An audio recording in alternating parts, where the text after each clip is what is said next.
আসসালামু আলাইকুম। আশা করি সবাই ভালো আছেন। বিথিস কিচেন আপনাদের সকলকে স্বাগতম। সবার জন্য শুভেচ্ছা রইলো, ভালো থাকার কামনা রইলো। আমি আজ আপনাদের সাথে শেয়ার করব আলু পরাটা। দেখুন খুব সুন্দরভাবে আলু পরাটা বানিয়েছি। আশা করি আপনাদের খুব ভালো লাগবে। আপনারা বাসায় সবাই বানিয়ে খাবেন।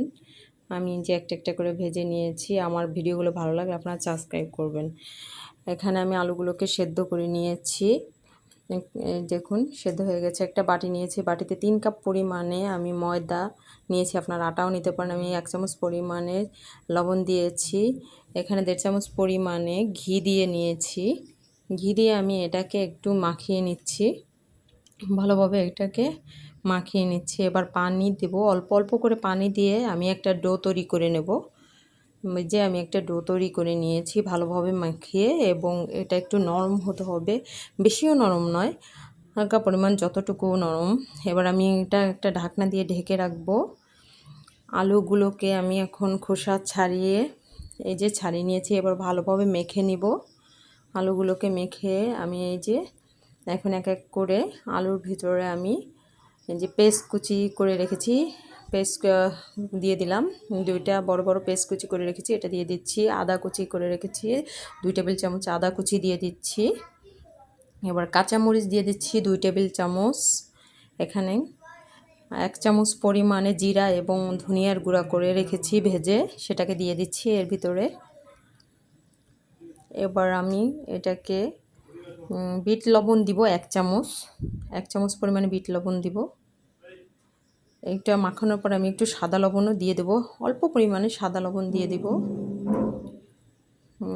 আমার দেয়া শেষ। আমি এখানে একটু 1 চামচ পরিমাণে বাটার দিয়ে নিয়েছি, যাতে আলুটা আমার হাতে না মেখে যায়। আর এখানে আমি ধনিয়া পাতা নিয়েছি, ধনিয়া পাতা দিয়ে দিয়েছি। সাদা লবণ দিয়ে দিয়েছি। এবার ভালোভাবে এটাকে মেখে নিয়েছি আমি। এবার আমার ডোটাকে আমি একটু লম্বা করে এটাকে মান করে নিয়েছি, এবং এক পিস করে যাতে আমার পরোটাগুলো হয় সেভাবে কেটে নিয়েছি। এবার আমার হাতের সাহায্যে আমি এটাকে গোল করে এবার এটাকে দেখুন আমি 4-5টা ঘুরিয়ে ঘুরিয়ে নেব। আমি নিচের অংশ কিন্তু পাতলা করব না, 4 পাশ ঘুরিয়ে ঘুরিয়ে নেব। নিয়ে আমি এটার ভিতরে আলুর পুরটা দিয়ে দিব। আলুর পুরটা দিয়ে আমি এইভাবে দেখুন কিভাবে করতে হবে আমি দেখিয়ে দিচ্ছি। এই দেখুন 4-5টা ঘুরিয়ে ঘুরিয়ে এভাবে মুখটা আটকে দিতে হবে। এবার আটকে দিলাম, ঘুরে ঘুরে দেখুন এবার আটকে দিয়েছি। ভালোভাবে মুখটা একটু আটকে দিয়েছি। এবার আমি এটাকে খুব আস্তে আস্তে এটাকে বেলে নিব, হালকা করে একটু একটু করে বেলে নিব, 4 পাশ ঘুরিয়ে ঘুরিয়ে এভাবে বেলে নিচ্ছি। এই দেখুন একদম পাতলাও হবে না, আবার অনেক মোটাও হবে না। আমি আবারও আরেকটা নিচ্ছি। 4 পাশে আপনাদের বোঝার সুবিধার্থে আমি পুরটা দিয়ে দিচ্ছি। দেখুন এক সাইড করে এভাবে হাত দিয়ে ঘুরিয়ে ঘুরিয়ে এক সাইড করে, হ্যাঁ নিয়ে নিচ্ছি। এবার দেখুন আমি মুখটা আটকে দিয়েছি। আবারও আমি হালকা একটু গুঁড়ো দিয়ে এখানে বেলুনটা দিয়ে আস্তে আস্তে করে আমি রুটিটা বেলে নিয়েছি। প্রতিটা রুটি আমি এভাবে বেলে নিয়েছি। চুলায় একটা প্যান বসিয়ে দিয়েছি, গরম হয়ে এসেছে, রুটিটা দিয়ে দিচ্ছি। আমি কিন্তু এখন তেল বা ঘি কোনোটাই দিব না।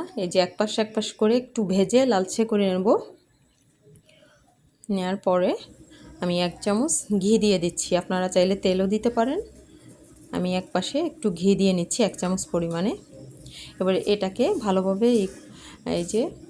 মেখে দিচ্ছি, দিয়ে আমি উল্টে দিচ্ছি। এবার অন্য পাশেও আমি আরেকটু ঘি দিয়ে নিচ্ছি, 1 চামচ পরিমাণে দিয়ে দিচ্ছি।